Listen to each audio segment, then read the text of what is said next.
लंबे समय से निकाय चुनाव नहीं करवाए गए हैं। ऐसे में कांग्रेस ने भाजपा सरकार पर हमला बोला है। पार्टी नेताओं के अनुसार इसके चलते शहर के 65 वार्डों में व्यवस्थाओं पर असर साफ दिखाई दे रहा है। सफाई, पेयजल, सड़क और अन्य मूलभूत सुविधाओं को लेकर लोग परेशानी उठा रहे हैं। कांग्रेस नेता एसआर यादव के अनुसार लंबा समय बीतने के बावजूद राज्य सरकार निकाय चुनाव और पंचायत राज चुनाव कराने में विफल साबित हुई है। ओबीसी आयोग की जनगणना का हवाला देकर बार बार हाई कोर्ट और सुप्रीम कोर्ट से चुनाव की समय सीमा बढ़ाने की मांग की जा रही है, जबकि हाई कोर्ट पहले ही अप्रैल माह में चुनाव कराने के निर्देश दे चुका था। उन्होंने कहा कि वार्ड पार्षदों के अभाव में आम जनता की समस्याओं का समाधान समय पर नहीं हो पा रहा है। यादव ने आरोप लगाया कि सरकार जानबूझकर चुनाव टाल रही है, जिससे स्थानीय निकायों में मनमानी बढ़ती जा रही है। ऐसे में जल्द से जल्द निकाय चुनाव कराकर जनता को उनका प्रतिनिधि चुनने का अधिकार दिया जाए, जिससे विकास कार्यों में तेजी आ सके। देखिए, पंचायत राज को मैं समझता हूँ राजस्थान में ये पर्ची की डबल इंजन की सरकार अपने आप को बता रहे हैं। इसने पंचायत राज को खत्म सा कर दिया, उसको गड्ढे में डाल दिया, उसका ताला लगा दिया, कह सकते हैं, लॉक कर दिया उसको। जब निर्धारित समय था इनका 25 में 25 के अंदर लास्ट दिसंबर इनका कार्यकाल खत्म हो चुका था। पूरी लगभग 6-7 महीने हो गया इनका ये पंचायत चुनाव, नगर निगम चुनाव, जिला परिषद चुनाव सभी एक समझ लो इनके सब ऊपर लॉक लग गया। जब सुप्रीम कोर्ट और हाई कोर्ट का आदेश दे दिया 15 अप्रैल को निश्चित तौर पे चुनाव किया जाए, लेकिन उस आदेश को भी इन्होंने नहीं माना। तो मैं समझता हूँ ये सरकार तानाशाही सरकार है और ये जनता की तरफ ध्यान नहीं दे रही है। आप ये सोचिए, जो फंड आता था पंचायतों में, नगर निगम में, वो सारा का सारा फंड लैप्स होता जा रहा है और जिसका जुड़ाव, आम जनता का जुड़ाव पार्षद से, सरपंच से, पंचायत के मेंबरों से होता है, वो सारा का सारा धरा का धरा रहेगा। प्रशासन को जिम्मेदारी दे दिया, प्रशासन वहां जाकर के क्या ट्रांसपेरेंसी निकालेगी? आप बताइए, सरपंच को प्रबोधक लॉलीपॉप दे करके प्रबोधक बनाकर वो क्या कर सकता है जब उसके पास बजट ही नहीं आएगा? और नीचे की जब तक उसकी कार्यकारिणी जो उसकी जो मेंबर होते हैं पंचायत में, उनके सलाह मशवरा से काम होता है। वो एक अकेला प्रबोधक सरपंच काम नहीं कर सकता। मैं समझता हूँ ये प्रदेश की जनता के साथ कुठाराघात है और ये बार बार किस बात को दोहराते हैं? अब भाई जाति जनगणना जो ओबीसी आयोग की जनगणना, उस बहाना को ये ले रहे हैं। ओबीसी के अंदर तो 30 जातियां हैं और जनगणना होनी चाहिए।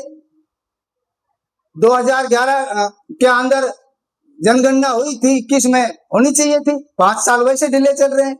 जाति जनगणना होगी तो निश्चित तौर पे चुनाव की एक प्रक्रिया मजबूती से मिलेगी। आरक्षित जो चीजें हैं वो आरक्षण भी मिलेगा। ओबीसी के अंदर जो 27% 30 जातियों को 27% आपने आरक्षित किया हुआ है, बाकी SC और ST EW को आपने 22.5% दिया हुआ है, तो वहां भी एक धांधली है। जाति जनगणना इसलिए बार बार कहते हैं हम जाति जनगणना होनी चाहिए, उसमें अच्छा एक निकल के आता है। तो सरकार बार बार सुप्रीम कोर्ट जाती है, समय बढ़ाने की मांग करती है। डर है, उनको डर है, भय है, इस सरकार को भय है। हार का सामना इनको पच नहीं रहा है ना, अभी इनको आदत पड़ गई ना जीतने की, लेकिन सामने दिख रहा है जनता इनको प्रसलित मारेगी और हार का सामना दिख रही है। मैं आपको बताना चाहता हूं, जब हाई कोर्ट ने जब आदेश दे दिया, उस हाई कोर्ट को इन्होंने अवहेलना हो रही है। आज देखिए हमारे नगर, आप अलवर की बात करते हैं, अलवर के अंदर निगम के अंदर आपका कोई महापौर नहीं है, कोई पार्षद नहीं बैठते, वहां पर प्रशासन को इनको जिम्मेदार दे। सभी वार्डों के अंदर एक जो नगर निगम से सीधा कनेक्शन था वार्ड मेंबर के माध्यम से, वो सब डिस्कनेक्ट हो गए, वो अधूरी हो गई, कोई काम नहीं हो रहा। आप किसी भी गली में जाकर देखो तो अतिक्रमण हो रहा है, सफाई का सारा पैसा लप्स होता जा रहा है, कहीं भी कोई काम नहीं हो रहा। क्यों? प्रदेश की जो सरकार है वो सो गई, और सोई हुई को जगाना जनता का काम है। आना समय आ रहा है, जनता निश्चित तौर पर इनको जगाएगी और ऐसी जगाएगी ये बाहर हो जाएंगे सत्ता से। उधर प्रदेश कांग्रेस कमेटी के महासचिव अशोक कुमार सैनी के अनुसार संभावित हार से बचने के लिए पंचायत और नगर निकाय चुनाव नहीं करवाए जा रहे, जबकि विधानसभा में नेता प्रतिपक्ष टीकाराम जूली, प्रदेश कांग्रेस कमेटी के अध्यक्ष गोविंद सिंह और पूर्व मुख्यमंत्री अशोक गहलोत लगातार यह मांग कर रहे हैं। उन्होंने कहा कि समय रहते ओबीसी आरक्षण का सर्वे पूरा कर रिपोर्ट कोर्ट को नहीं भेजी गई। वजह यह है कि इन चुनावों से बचने का प्रयास किया जा रहा है, लेकिन इससे प्रदेश का विकास प्रभावित हो रहा है। महासचिव सैनी ने कहा कि ऐसी स्थिति में सरकार अपनी जिम्मेदारी पूरा करने में विफल साबित हुई है और सीएम सहित सभी मंत्रियों को इस्तीफा दे देना चाहिए। सर, राजस्थान में जनता को पंचायत और निगम चुनाव का इंतजार है, लेकिन राज्य सरकार है कि चुनाव नहीं करवा रही है। पूर्व मुख्यमंत्री अशोक गहलोत भी बार बार चुनाव कराने की मांग कर रहे हैं, लेकिन सरकार चुनाव नहीं करा रही है। आप प्रदेश कांग्रेस कमेटी के महासचिव हैं, क्या कहना चाहते हैं, क्या प्रतिक्रिया है? मैं आपके चैनल के माध्यम से ये बताना चाहूँगा कि पिछले काफ़ी समय से साल भर से ज़्यादा ड्यू हुए पड़े हैं पंचायत चुनाव, नगर निगम के, नगर परिषदों के, सभी के चुनाव ड्यू हुए पड़े हैं। लेकिन राजस्थान में बीजेपी सरकार है, आदरणीय है भजन लाल जी मुख्यमंत्री हैं, बार बार समय ले रहे हैं, बार बार टला रहे हैं कि चुनाव नहीं कराए जाएँ।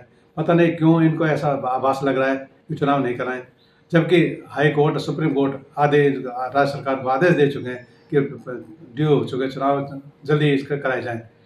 अभी इसी साल अप्रैल तक का कोर्ट ने इनको टाइम भी दिया था, जिस पे राज्य सरकार ने सहमति भी जताई कि अप्रैल में चुनाव करा लेंगे। लेकिन अभी निकट भविष्य में लग नहीं रहा कि कहीं पंचायत के, नगर निगम के चुनाव होंगे। इसके लिए हमारे राजस्थान में नेता प्रतिपक्ष आदरणीय टीकाराम जूली जी, हमारे प्रदेश अध्यक्ष गोविंद सिंह डोटासरा जी लोकसभा विधानसभा में बार बार ये क्वेश्चन उठा रहे हैं। अभी हाल ही में हमारे पूर्व मुख्यमंत्री आदरणीय अशोक गहलोत साहब ने भी ये मुद्दा उठाया कि क्यों चुनाव से डर रहे हैं सरकार। अगर चुनाव नहीं करा सकते, राजस्थान का विकास नहीं करा सकते, महंगाई से नहीं लड़ सकते, तो इस्तीफा दे, मौका दे चुनाव का। दोबारा चुनाव हो गए, चाहे बीजेपी आए, कांग्रेस आए, जो भी, वो अपना निर्णय करेगी। तो अगर काम नहीं हो पा रहे, राजस्थान को नहीं संभाल पा रहे किसी भी तरह, महंगाई चरम सीमा पर है, ना तो महंगाई पे कंट्रोल कर पा रहे हैं, ना ही प्रशासन पे इनका कोई कंट्रोल है, प्रशासन नाम की कोई चीज़ नहीं, और ना ही अब चुनाव करा पा रहे हैं। तो ये कोई भी काम राजस्थान में नहीं करा पा रहे हैं, तो इनको सामूहिक इस्तीफा दे देना चाहिए। मेरा तो यही कहना है।